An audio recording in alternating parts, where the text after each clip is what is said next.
Olá, sejam todos muito bem-vindos a mais um Maricá Debate. Em nosso programa de hoje, vamos conversar sobre a inteligência artificial nas eleições. Nesse nosso encontro, vamos explorar como as tecnologias estão moldando o cenário político, suas implicações éticas e jurídicas e o impacto que podem ter na democracia. Para participar dessa importante conversa, temos a presença de Priscila Guimarães. Ela é advogada eleitoral e professora de Direitos, com especialização em Direito Penal e Psicologia Criminal. Bem-vinda, Priscila. Obrigada pessoal da TV Maricá pelo convite, agradeço grandemente pela importância dada ao processo eleitoral de 2024, estou aqui à disposição de vocês e dos telespectadores. Maravilha. Vinícius Santana, que é especialista em comunicação e mestrando em inovação na comunicação, pesquisando a interseção entre inteligência artificial e democracia. Seja bem-vindo, Vinícius. Agradeço ao convite, agradeço a todos os ouvintes e telespectadores da Maricá. Estou à disposição para esse ótimo papo num tema tão sensível e tão importante do qual a gente vem vivenciando. Bom, e temos também Stephanie Vogel, é mestre em Segurança Internacional e chefe de gabinete na Câmara dos Deputados, especializada em Direito Digital e Proteção de Dados. Seja bem-vinda, Stephanie. Olá, Alana. Boa tarde a todos os telespectadores. Dizer que é uma honra estar aqui, agradecer pelo convite e dizer que eu estou ansiosa para a gente conversar hoje um pouquinho sobre as eleições de 2024. Bom, então vamos juntas e juntos para mais um Maricá Debate.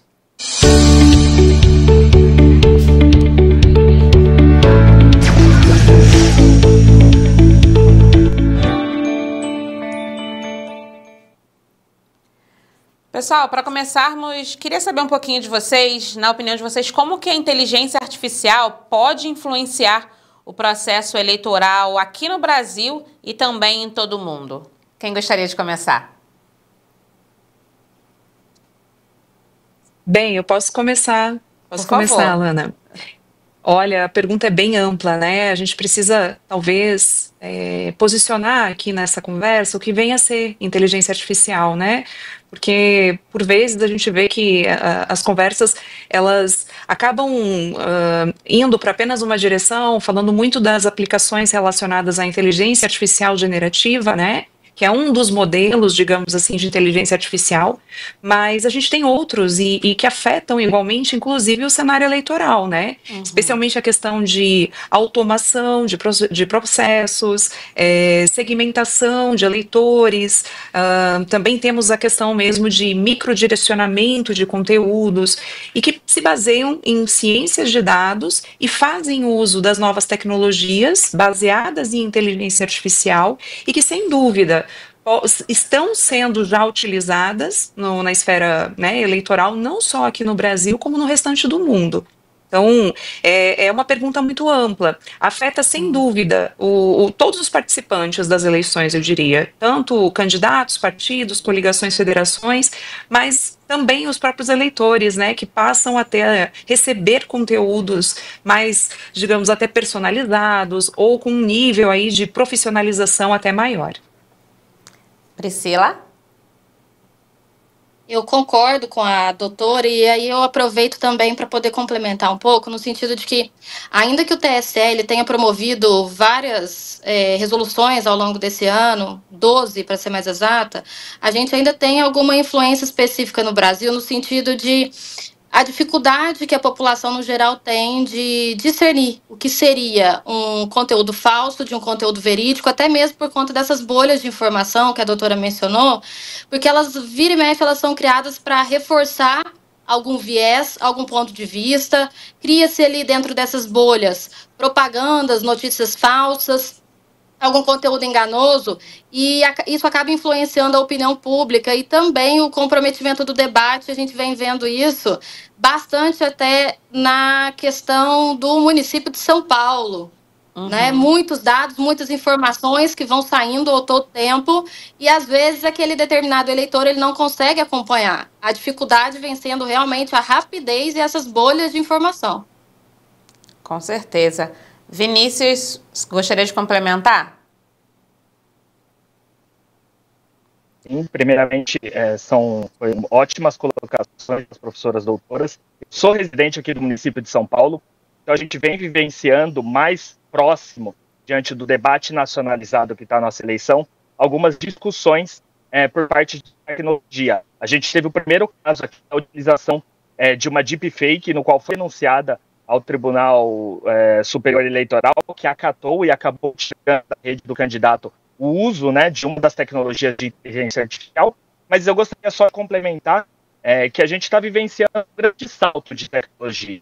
Assim como foi a televisão, assim como foi o rádio, é um momento de descobrir como lidar exatamente com isso. Então a gente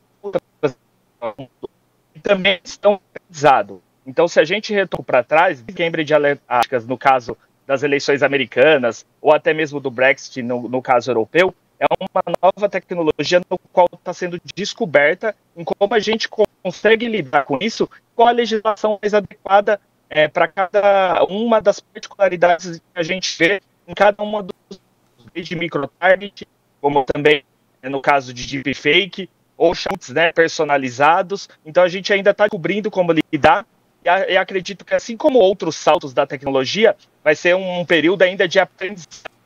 A gente não tem todas as respostas para a questão da influência da inteligência artificial no processo eleitoral. Sim, agora, Priscila, quais são aí os principais desafios jurídicos que a inteligência artificial apresenta aí nas campanhas eleitorais? Olha só, eu não sou de São Paulo, então a minha realidade aqui é um pouco diferente, talvez seja mais específica até de Maricá. Eu sou de uma cidade de 160, 170 mil habitantes no interior de Minas, mais especificamente Varginha. E o TSE, ele trouxe para nós 12 resoluções, algumas delas para comarcas pequenas não fazem muito sentido, para as comarcas maiores fazem, mas a gente tem alguns desafios importantes. A grande dificuldade, eu vejo hoje até mesmo do próprio TSE, do TRE do Estado, de controlar, de poder fiscalizar de forma efetiva essa utilização de inteligência artificial, porque é praticamente, pessoal, impossível de verificar tudo o que está acontecendo no país nas eleições municipais, especificamente em todos os municípios. Então, a IA, ela vem sendo capaz de entregar em pouco tempo, um grande volume de informação. E, para isso, precisa de identificar padrões, verificar aquilo que é enganoso ou não, adotar alguma estratégia, estatísticas. Então, o regulamento e as resoluções de 2024, elas proíbem deepfakes, elas pedem para os candidatos avisarem sobre o uso de inteligência artificial em determinado post, restringe a utilização de robôs, chatbots, no qual não é permitido, responsabiliza provedores, né, são as big techs, mas a dificuldade hoje enfrentada é realmente sobre a fiscalização. Aqui na minha cidade, a gente teve até algo interessante, que foi sobre compra de curtidas. Então, um determinado candidato, ele estava realizando várias postagens ao longo do dia, e aqueles posts estavam numa sequência de curtidas que não condizem com a realidade. Claramente, comprou curtidas para aqueles conteúdos, para aqueles rios, e isso vem sendo influenciado aqui, pelo menos no meu município e nos municípios vizinhos. Sim. Agora, doutora Stephanie, de que forma que a proteção de dados deve ser aí considerada na implementação de tecnologias de inteligência artificial durante as eleições? Obrigada pela pergunta, Alana. Eu diria para você que essa é a questão mais central para os sistemas, inclusive, baseados em inteligência artificial. E explico por quê. Todos os modelos hoje de inteligência artificial, né, que trabalham com machine learning, que a gente chama, né, o aprendizado de máquina, eles aprendem por meio de dados. E geralmente são grandes volumes de dados.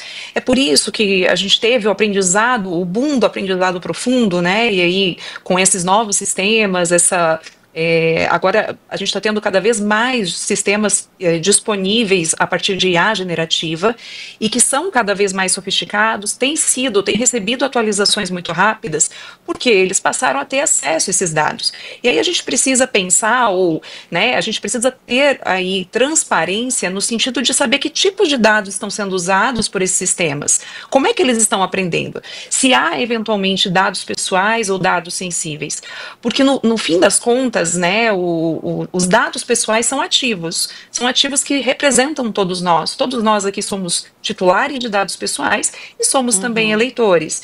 Sim. Então, eu diria, e até reforçando vários pontos que a doutora Priscila também trouxe, que são importantes no que toca à fiscalização, no que toca, essa dificuldade, digamos, de as novas diretrizes estipuladas pelo TSE estarem sendo aplicadas na prática e de forma efetiva, isso passa também por uma ideia aí de governança desses dados pessoais. E aí a gente precisa compreender, assim como temos casos, como ela mencionou, de compra de curtidas, a gente tem também o uso de robôs também nas plataformas sociais, mas temos também compra e venda de bancos de dados. E aí eu tenho certeza que o telespectador que está em casa já deve ter se deparado com algum tipo de mensagem, que não indesejada, que de alguém que entrou em contato já mencionando o nome dele ou alguma informação pessoal, e sendo que jamais compartilhou seja com aquele serviço ou aquele cidadão, aquele indivíduo que está entrando em contato. Isso sim representa uma violação, a esse direito da proteção de dados pessoais. Então é preciso que a gente tenha essa noção que a violação também desses dados pessoais representa a própria quebra da confiança do eleitor, na campanha, no debate democrático. Sim. É realmente muito importante aí a gente ficar atento, a todos esses detalhes. E, Vinícius, como que as novas tecnologias podem ser utilizadas para engajar os eleitores e aumentar a participação política?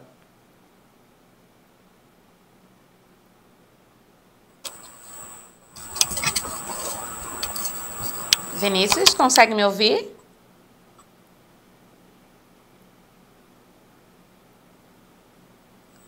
Bom, acho que a gente está com alguma instabilidade na internet do Vinícius. Eu vou seguir, então, com as doutoras, pedindo para vocês falarem um pouquinho de quais são aí os riscos mais significativos que a IA pode trazer para a integridade das eleições. Doutora Priscila. Bom, eu primeiro quero saber se vocês estão me ouvindo perfeitamente, que a minha internet... Tá, obrigada. Tá ótimo. Eu acho que, na verdade, pessoal, a dificuldade está sendo no país inteiro sobre manipulação de informações, manipulação de propaganda, a questão relacionada aos próprios cortes, E a inteligência artificial, ela ajuda muito nisso, porque ela vai ajudar a criar, disseminar essas informações de uma maneira muito sofisticada e que pareça, de fato, ser real.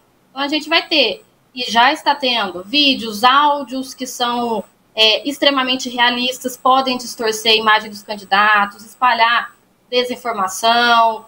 Além disso, tem a capacidade também de analisar grande volume de dados. Logo, a IA ela permite uma campanha eleitoral enviar mensagens personalizadas para um determinado público, para eleitores específicos. Então, explora a emoção, o medo, preferência de um determinado eleitor que vai ali um certo dia verificar sobre o plano de governo de um determinado candidato. A partir daquele momento, só surge para ele impulsionamento daquele candidato. Então, ele acaba não tendo acesso, digamos assim, às propostas dos outros candidatos por ter feito algumas visitas a um candidato específico. Então, essa manipulação algorítmica, e esse viés, algo enviesado, eu acredito que está sendo o risco mais significativo dessas eleições. Doutora Stephanie.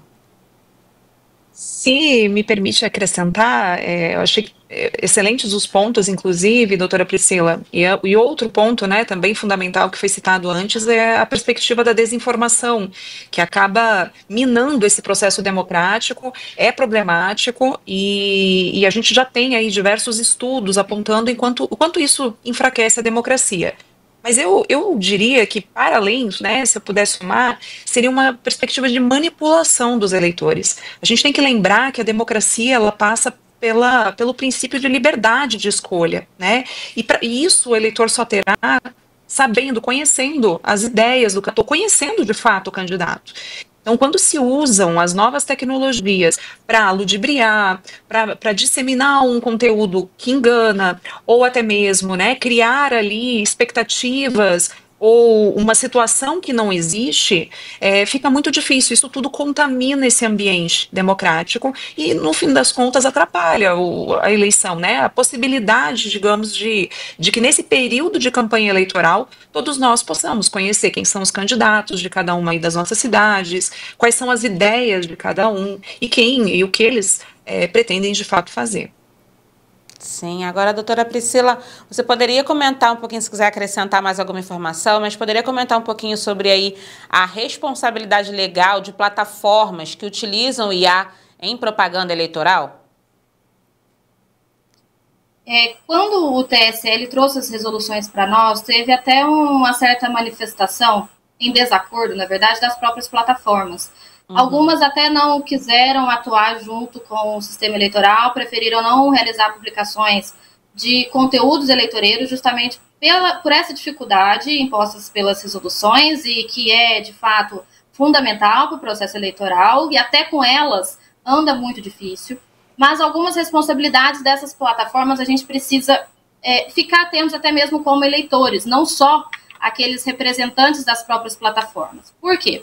Porque, de acordo com a resolução do TSE, os provedores eles estão obrigados a retirar do ar posts falsos ou com informações que sejam gravemente descontextualizadas de forma imediata e de forma direta. Então, não existe a necessidade, hoje, de uma decisão judicial prévia pedindo a retirada daquele determinado conteúdo que claramente é um conteúdo que foi realizado de forma falsa. E de que maneira esse provedor ele tem que fazer isso? Ele vai ser acionado ali pelos próprios eleitores. Então, vai haver a denúncia dos próprios eleitores por intermédio daquele post, ou até mesmo uma constatação direta de que esses conteúdos são conteúdos ilícitos, notoriamente inverídicos ou fora de contexto.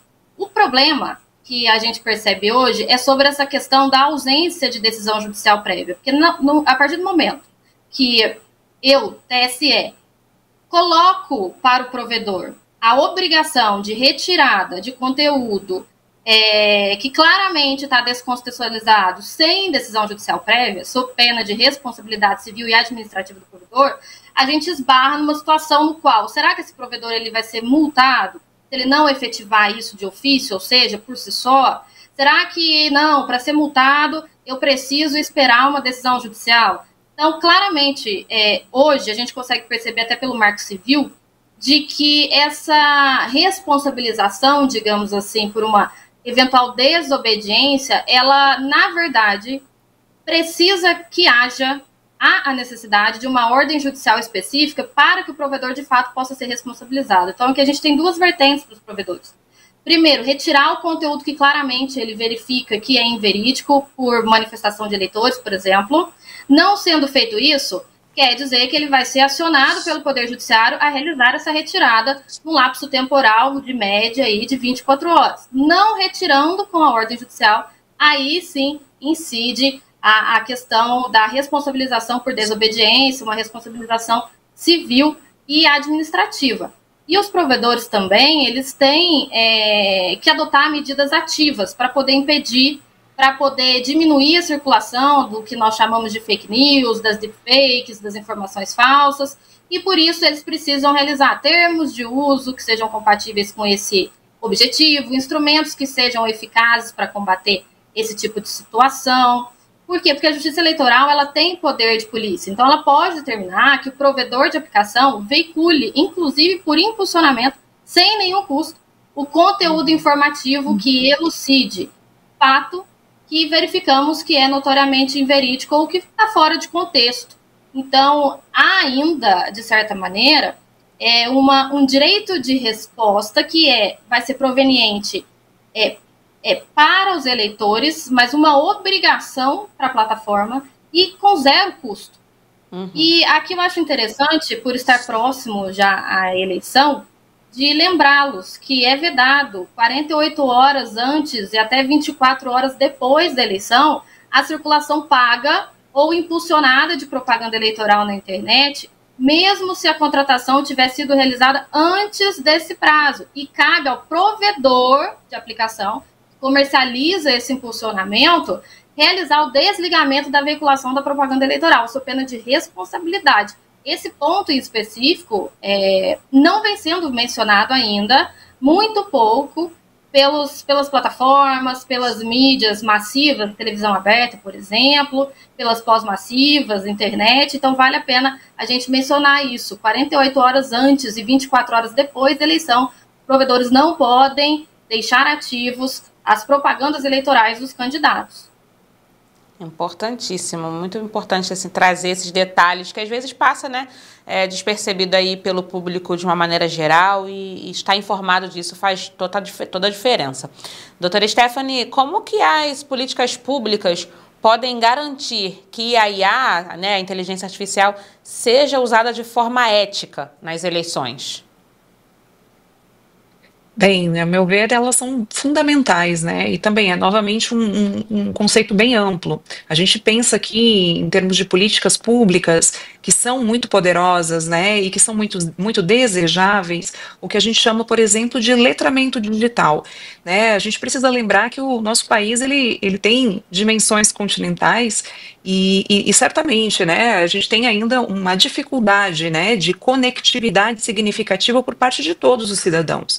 Então, para muitos, embora a gente esteja aqui conversando sobre novas tecnologias aplicadas às eleições, a gente sabe que essa não vai ser uma realidade para todos os municípios, tampouco para todas as pessoas. E aí a ideia do letramento não é só dar condições para que as pessoas possam navegar ou encontrar as informações, eventualmente checar a desinformação, né, ou aquele fato dúbio que instigue dúvida, mas ele vai muito além. A gente estaria falando também da capacidade das pessoas exercerem a cidadania online, né? Uma vez que a gente tem cada vez mais serviços disponibilizados nesse formato online. Para além disso, né, eu queria até comentar em termos de política, que é um dos pontos que a gente vem discutindo muito na academia, para a gente entender como política pública não é algo só tão abstrato, ou tão distante das nossas realidades. Claro. Existe uma política que é aplicada aqui no Brasil, Alana, que ela a gente chama de zero rating, né, que na realidade é a possibilidade que as operadoras de telefonia oferecem de que ao comprar ali um pacote de dados, o uso de certas plataformas, e geralmente são as redes sociais, ele não consome dados, não consome a franquia. Então, na realidade, para muitos cidadãos que entendem que estão conectados na internet, eles só o estão através das redes sociais. E aí a gente precisa lembrar que é justamente nesses locais das redes sociais que estão localizados os maiores centros ali de desinformação. Então, olha que coisa curiosa, o cidadão, ele recebe desinformação de forma gratuita, mas se ele precisar, eventualmente, tiver uma dúvida e quiser checar, ele precisa pagar. Ele precisa ter o acesso, certo? À internet. Então, isso tudo é uma política, e a gente precisa estar atento, né, ao que está acontecendo, o que o Brasil está debatendo nesse sentido. No fim das contas, né, não são somente as normas, as leis que vão afetar a realidade das pessoas, são as políticas, os investimentos que serão feitos, né, a possibilidade de todos usufruírem dos benefícios de acesso à internet e desse uso, né, das novas tecnologias. Sim. Doutora Priscila, gostaria de complementar a informação? Eu concordo, acho interessante o que falou sobre políticas públicas e aproveito aqui para falar um pouco sobre essa questão de letramento, no sentido de que tanto o jornalismo quanto os candidatos, os partidos, as coligações, as federações, enfim, elas precisam seguir rigorosamente as regras que são estabelecidas para esse uso de inteligência artificial, e é importante a população saber que existem instrumentos para que elas mesmas possam realizar denúncias. Então, existe um aplicativo que é chamado aplicativo Pardal, no qual a própria população pode denunciar para a Justiça Eleitoral alguma eventualidade que esteja vendo ali dentro do seu município, e até mesmo o próprio Tribunal Superior Eleitoral, ele oferece o sistema de alerta de desinformação eleitoral e permite ali reportar casos que sejam casos mais graves, casos de realmente desinformação específica, de ameaça, incitação à violência, uso inadequado de inteligência artificial e outras irregularidades. Então, esse letramento, como uma forma de política pública, vai até um pouco mais além, no sentido de que a população ela precisa saber que, na qualidade de cidadãos que são, eles têm o direito de saber até mesmo a esfera legal de como que funciona isso. Muita gente verifica uma notícia falsa que está na internet, que ela sabe que é falsa, porque ela recebeu no WhatsApp ou porque ela viu no próprio Instagram. E saber que em um impulsionamento, por exemplo, que traz fake news, isso gera ao candidato e ao partido político uma multa que pode chegar ali até R$35 mil. E o eleitor, o cidadão, ele pode fazer parte disso, dessa fiscalização. Porque a gente não tem muitas mãos e muitos olhos, né, para todos os municípios. Então é importante que o eleitor, como cidadão, efetue também a sua fiscalização dentro daquele seu município. Muito importante. Só para vocês saberem, pessoal, o Vinícius, né, o nosso terceiro convidado, ele teve uma questão técnica, né, e ele não vai conseguir retomar para participar do nosso programa, então a gente vai seguir aqui com a doutora Priscila e com a doutora Stephanie. E uma das perguntas que eu até aproveito, caso vocês gostariam de compartilhar a informação, que estava direcionada para o Vinícius, mas quais são as inovações tecnológicas, né, principalmente falando aí de inteligência artificial, vocês acreditam que tem um potencial de alguma forma transformar as eleições para os próximos anos aqui no nosso país e também em todo o mundo? Doutora Olha Stephanie? Diga, doutora Priscila. Na verdade, pessoal, todo mundo hoje tem pelo menos um dispositivo na mão. Então, a gente tem uma grande quantidade de dispositivos que estão conectados ao mesmo tempo, minuto a minuto, uma quantidade gigantesca de dados sobre, inclusive, os próprios eleitores.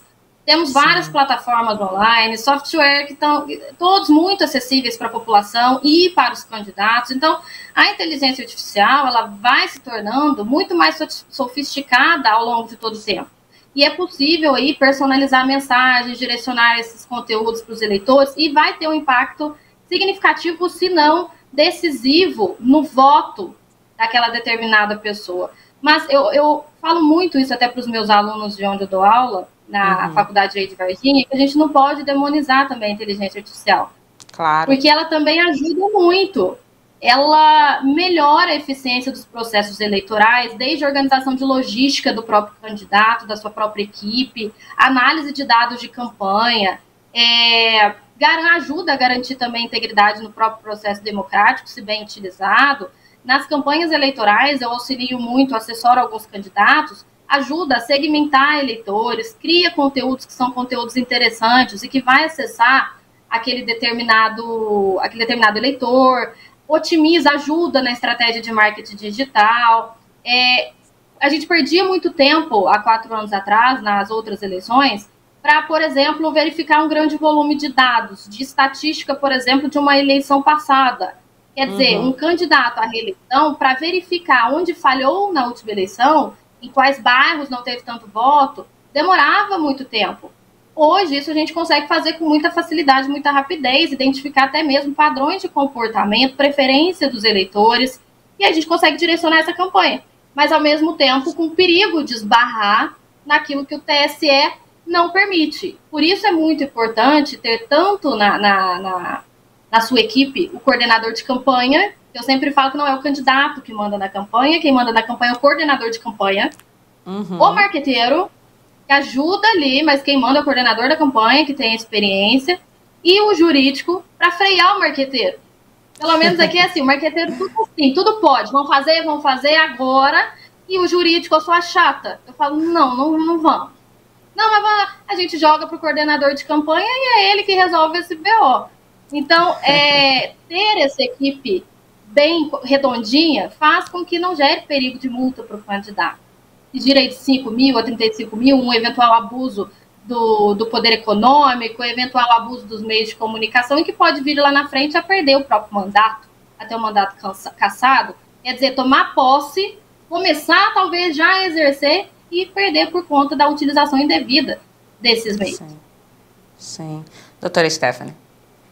Se me permite, Priscila, eu acrescentaria mais um profissional aí indispensável na campanha e que é uma das grandes novidades da resolução 23732 de 2024, que é o tal do encarregado de proteção de dados, que não é mais uma opção para municípios com mais de 200 mil eleitores, é obrigatório e que vai ser o profissional ali que vai, além de fazer essa interlocução com todo o pessoal do marketing, do jurídico, e de como isso está trazendo, né, também um panorama jurídico do tratamento desses dados, mas vai também cuidar da própria dimensão de segurança, né, desses tratamentos. Porque a gente tem que lembrar que o fato de um candidato muitas vezes ter ali com ele, né, um grande banco de dados, isso não faz dele o detentor daquelas informações. As informações continuam sendo de cada um de nós, né? Então ele acaba sendo responsabilizado por qualquer dano, por qualquer ataque, enfim, qualquer situação que macule aqueles dados.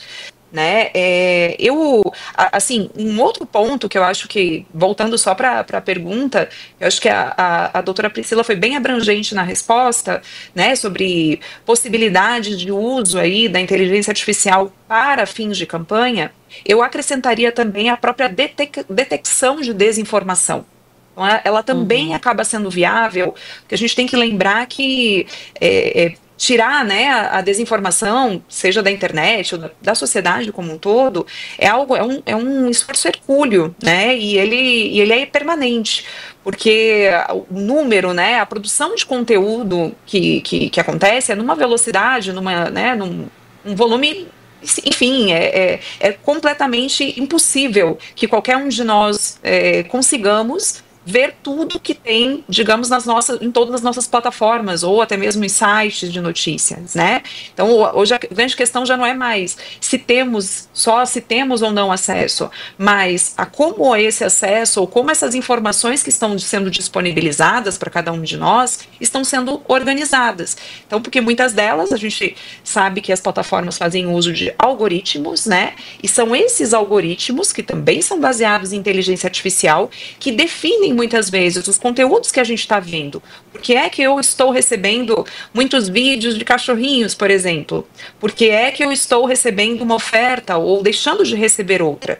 Porque provavelmente o algoritmo daquela plataforma assim definiu. E aí acho que é um ponto que é muito desejável aí para esses sistemas de inteligência artificial, é que eles possam ser auditáveis, né, e passíveis de fiscalização. Então, nós aqui, enquanto cidadãos, queremos ter conhecimento de como é que operam esses algoritmos e, eventualmente, também poder definir, né, ou redefinir aquela escolha que a plataforma fez. Bom, muito bem. Vocês chegaram já a comentar um pouquinho, mas queria que a gente pudesse falar um pouco mais de que forma que nós podemos garantir aí a transparência nos processos eleitorais que utilizam a inteligência artificial. Doutora Stephanie. Bem, o que nós temos a respeito do uso da inteligência artificial propriamente dita na campanha não foi uma vedação, né? Então o TSL trouxe aí algumas diretrizes, até porque vamos nos lembrar que o Brasil ainda não tem um marco legal da inteligência artificial. Nós temos discussões já bastante avançadas hoje no âmbito do Senado Federal, tem o PL 2338, né, que está no Senado, é considerada a proposição aí já mais avançada, por assim dizer, mas isso não ficou pronto, né, antes das eleições. Então, o que o TSE fez foi, diante desses temores relacionados a de repente, uma explosão de desinformação por meio das novas tecnologias, ele foi lá e trouxe algumas diretrizes, algumas regras. Então, vamos lá, ele não vedou o uso da inteligência artificial, mas as peças, né, publicitárias ou as peças de marketing que forem utilizadas ou forem criadas a partir da IA, elas precisam ser identificadas como tal. Tem que constar o rótulo delas. Então, é um dever de transparência para com o cidadão. Ok? A gente teve a vedação no sentido da deepfake, né? E aí, de repente, o telespectador que não saiba o que é o deepfake, né? Deepfake vem de deep, profundo, fake que é falso. Então, vem de uma tecnologia de aprendizado profundo, criando vamos dizer assim, peças, podem ser áudios, vídeos, conteúdos que são artificiais, são sintéticos e que não correspondem à verdade. Então, de repente, criar um apresentador de TV falando num contexto que ele nunca falou, ou participando, estando em um determinado local, isso tudo resvala nesse grande cenário ali de minar a confiança dos eleitores, a ponto de a gente ter que começar a duvidar, né, do que a gente está assistindo. Não é mais possível confiar nos próprios olhos, não seria mais possível confiar nos próprios olhos ou nos nossos sentidos aí, ou até mesmo na audição. Então, em termos de deepfake, isso não foi permitido pelo TSE, né? Então a gente precisa ter essa clareza. Agora, pessoal, os candidatos que até então, né, que a gente tinha campanhas que eram ocorriam muito mais no âmbito da radiodifusão, e já tem uns anos para cá que a gente tem visto uma migração realmente, né, da ênfase da campanha ir para a esfera digital. Até pouco tempo atrás também, os candidatos que tinham condições de apresentarem campanhas bem criativas, bem elaboradas, eram somente aqueles que dispunham de grandes, né, montantes de recursos para poder pagar agências de marketing, que a gente sabe que é um tipo de serviço que tem, enfim, né, tem o seu custo. E hoje, essas diferentes aplicações de inteligência artificial, elas facilitam numa correção de um texto, de um discurso, né, na elaboração de um jingle, por exemplo. Então, não se faz mais imprescindível, vamos assim dizer, né, não é que não vai, ele está sendo substituído, o profissional do marketing, mas veja, aquele candidato que muitas vezes não consegue ter acesso, né, talvez a uma empresa, ele pode, a partir desse momento que, né, dessas novas tecnologias, também ele mesmo ir lá e construir essas peças. Então, tem sem dúvida uma dimensão que é muito positiva também para a democracia. E o que o TSE fez foi tentar equilibrar essas vantagens, né, e possíveis riscos. E aí, de forma que se proibiu também o uso de chatbots, que são aqueles assistentes virtuais que emulem ou que imitem pessoas reais, candidatos, enfim. Então não é permitido que candidato, de repente, crie ali um robozinho que fale como ele, que tenha a mesma voz que ele, que se identifique, se apresente como ele. Porque isso também, né, o que o TSE entende, é que isso afeta também a confiança, enfim, isso afeta também a integridade do processo eleitoral. Sim. Doutora Priscila, gostaria de complementar? Eu concordo com o que a doutora falou, achei muito pertinente todas as situações em que ela pôs para nós, até mesmo pelos chatbots. E para complementar, na verdade, porque a resposta da doutora ela foi bem específica, ela foi bem cirúrgica, mas o TSL também fala sobre a agência de verificação de fatos, o que a gente às vezes chama de fato ou fake, coisas nesse sentido. Então, para ajudar essa questão da transparência, existem agências que têm um termo de cooperação com o Tribunal Superior Eleitoral, e é importante saber isso. Não são todas as agências que estão aí pelo Instagram da vida, falando que isso foi fake ou não, que isso foi verdadeiro ou não. Tem que verificar aquelas agências que estão lá cadastradas no termo de cooperação com o TSE, porque aí elas, de forma independente e sob responsabilidade delas, mas colaborada pelo TSE, vai ajudar nessa transparência de se aquilo foi um chatbot ou não. Na própria checagem que é realizada por essas agências, que tem esse termo de cooperação, o pessoal eles conseguem verificar tudo no sítio eletrônico do próprio site da Justiça Eleitoral, no sítio eletrônico lá. Então, lá é uma fonte fidedigna para aferir se teve uma violação de um dever de diligência, de presteza que foi atribuído a um determinado candidato, a um determinado partido. E assim como a doutora falou, acaba acontecendo a democratização do processo eleitoral no sentido de que permite com que todos utilizem desses mesmos mecanismos, desde que com cuidado. Por exemplo, né, é permitido o IA? É permitido, mas o que eu não posso fazer? Ou o que eu preciso justificar? Se eu estou criando, se eu estou substituindo, se eu estou omitindo, se eu estou alterando, por exemplo, a velocidade de um determinado vídeo, se eu estou sobrepondo imagem, incluindo um som que não tinha, isso tem que ser avisado ao público. Então, o responsável da propaganda, ele tem o dever de informar de forma explícita, de destacar o conteúdo que foi fabricado ou o conteúdo que foi manipulado. É claro que não é tudo, né? Existem situações onde não é preciso uma montagem específica, algo que seja de recurso costumeiro de campanha. Isso eu não preciso. Então, marketing de uso costumeiro, por exemplo, é uma montagem de imagens de vereadores do mesmo partido, figuras que se apoiam ali dentro daquela cláusula deles, o próprio registro fotográfico, confecção de material impresso, isso eu não preciso. Mas se eu estou manipulando de modo que alguém pode achar que aquele fato é verdade, eu preciso olhar até mesmo no próprio site da Justiça Eleitoral, na agência que é cadastrada, se aquilo é fato ou se aquilo é fato ou se aquilo é fake, além daquilo que a gente conversou sobre a possibilidade que o cidadão tem de ajudar a manter a dignidade do processo eleitoral, fazendo a sua parte. Então, mais uma vez, o aplicativo Pardal está disponível pelo celular, basta baixar, ele é muito simples, inclusive no próprio aplicativo, fala o que o candidato pode fazer ou não pode fazer. Então, vai bem além da inteligência artificial. Se você quer saber mais sobre o processo eleitoral, no próprio aplicativo vai estar lá te explicando. Não tem como baixar o aplicativo? Entra no site do TSE, se informe e também realize ali a sua função dentro do seu município. Eu acredito muito que essas eleições de 2024 municipais, elas vão ser, de certa maneira, uma sala de entrada para as eleições presidenciais que teremos aqui nos próximos anos. Então, como que o cidadão vai se comportar agora, ou está se comportando nesse finalzinho dessa corrida eleitoral, vai ser muito importante para a gente saber como que vai acontecer ali 2 anos na frente e que vai estar muito mais evoluída essa questão de inteligência artificial, inclusive. Agora, doutora, olhando aí para o futuro, como que vocês imaginam o papel da inteligência artificial nas eleições daqui a uma década, por exemplo? Olha, essa é uma pergunta muito desafiadora, Alana. Eu acho que a gente tenha.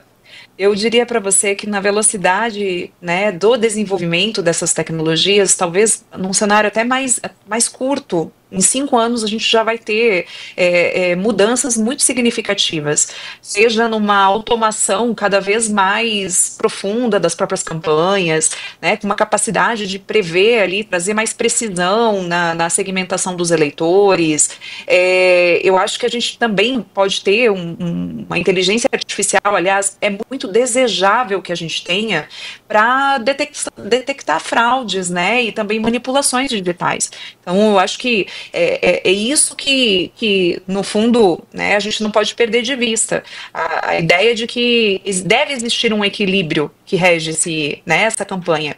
E a inteligência artificial, pela seu caráter transversal, né, e ser multimodal e todas as possibilidades que ela oferece, sem dúvida, ela pode vir a trazer aí, sejam campanhas cada vez mais profissionais, em que os candidatos sejam capazes de comunicar o discurso para cada público, né, que a gente costuma dizer, mas para além disso também, que a gente consiga pensar em novas tecnologias para tornar esse ambiente mais saudável.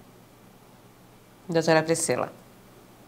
Eu concordo, como eu disse numa pergunta anterior, que agora eu não me recordo muito, mas a gente não pode também demonizar a inteligência artificial. Ela está aqui para ajudar, e da mesma maneira que ela ajuda a produzir fake news, a depender de quem manuseia essa inteligência artificial, ela também, eu acredito que daqui a pouco tempo, ela vai ter também a capacidade de verificar a própria desinformação.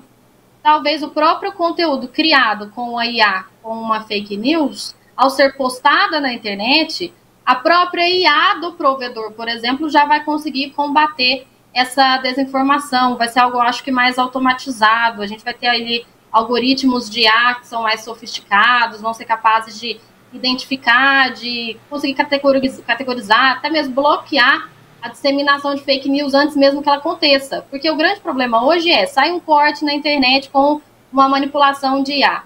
Se ele está 1 minuto, aliás, nem em minuto, isso já pulverizou, dependendo da eleição em que a gente está falando. Imagina na presidencial. Logo, eu acredito que pode ser que tenha aí um certo pressuposto de admissibilidade automático dessas plataformas para verificar se existem indícios ali de fake news ou não. Eu acredito até que daqui 10 anos, né, pergunta foi daqui 10 anos, debates virtuais com inteligência artificial pode ser que aconteça. Então a gente está vendo que esses debates presenciais estão, de certa maneira, perigosos, a depender da circunstância. Verdade. Acho que pode ser pauta essa questão de debate virtual entre candidatos, com a presença de moderadores virtuais baseados em inteligência artificial, que vai ser capaz de analisar o próprio conteúdo que está sendo debatido ali, identificar algo que seja mentira, fatos que sejam inverídicos de forma quase que instantânea, até mesmo tradução simultânea desses debates. Eu acredito que vai ser perfeitamente possível da gente acompanhar debates que aconteçam em tempo real em outros países, de forma que isso acesse também a democracia num sistema global, né? Acredito que isso está para vir. E o que está mais perto, eu acho, na verdade, é o próprio assistente virtual político, viu?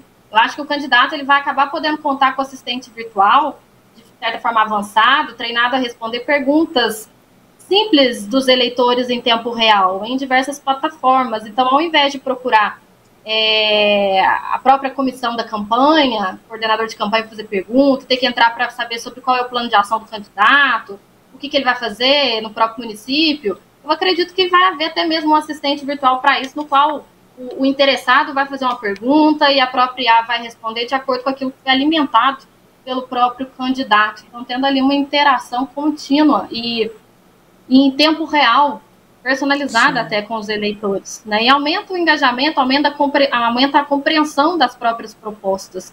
Eu acredito que isso também ajude nessa democratização, principalmente com os mais jovens, aqueles que possuem voto facultativo, né, 16 anos ou mais. Eu acho que vai acessar esses novos eleitores. Muito bem. Bom, nós estamos terminando aí mais um Maricá Debate, mas antes, fiquem muito à vontade para incluírem aí informações que a gente ainda não tenha comentado aqui, ainda não tenha sido perguntado. E caso vocês queiram, também aproveitem também para divulgar as redes sociais de vocês para o público de casa seguir acompanhando esse tema tão importante. Doutora Stephanie. Poxa, Alana, quero agradecer e parabenizar, inclusive, vocês pela iniciativa, por abordar esse tema nesse momento que também é tão crucial, né, véspera mesmo das eleições. Acho que lembrar também os eleitores que essa é uma escolha individual, né, e que precisa ser muito bem refletida. Então, pensem muito bem nas escolhas, né, e coloquem isso na urna. A gente chegou a falar aqui de políticas públicas, né, aplicadas à IA. Vamos nos lembrar que nesse momento são os candidatos que estão apresentando possíveis políticas públicas, né, e é o momento também para, de repente, vocês cobrarem deles, eventualmente, uma política que não tenha sido apresentada. Então, para mim foi uma honra, adorei a conversa também com a doutora Priscila, e deixo a minha rede social à disposição. Sim, eu estou tanto no Instagram quanto no LinkedIn, né, acho que o meu nome é Stephanie com S, STFANI, _Vogel, e eu lá na minha rede eu procuro, quando possível, também compartilhar conteúdos em direito eleitoral digital, de proteção de dados pessoais, que são hoje temas que estão bastante na mídia, né? Maravilha, doutora Priscila. Também queria agradecer a companhia das doutoras, obrigada mais uma vez pelo convite. Gostei muito de estar aqui, espero que tenha ajudado tanto os telespectadores quanto as pessoas que estão ouvindo na internet, se eventualmente vai ser disponibilizado a todo mundo, acredito que sim, para que a gente consiga fazer esse processo eleitoral municipal, né, de 2024, de uma forma que seja íntegra, com paridade de armas entre os candidatos, inclusive nessa reta final, e lembrar, assim como a doutora mencionou, que a gente é importante, que a polarização que existe no mundo todo, mas também no Brasil. Então, ela faz com que qualquer informação que seja verídica e de fato seja verdadeira, ela não se torne confiável a um determinado grupo, que seguirá fazendo o quê? Preferindo acreditar em um conteúdo falso, mas que está de acordo com a linha de raciocínio a ser adotada e acaba pulverizando aquela informação que é falsa. Então, você que tem a informação que é verídica,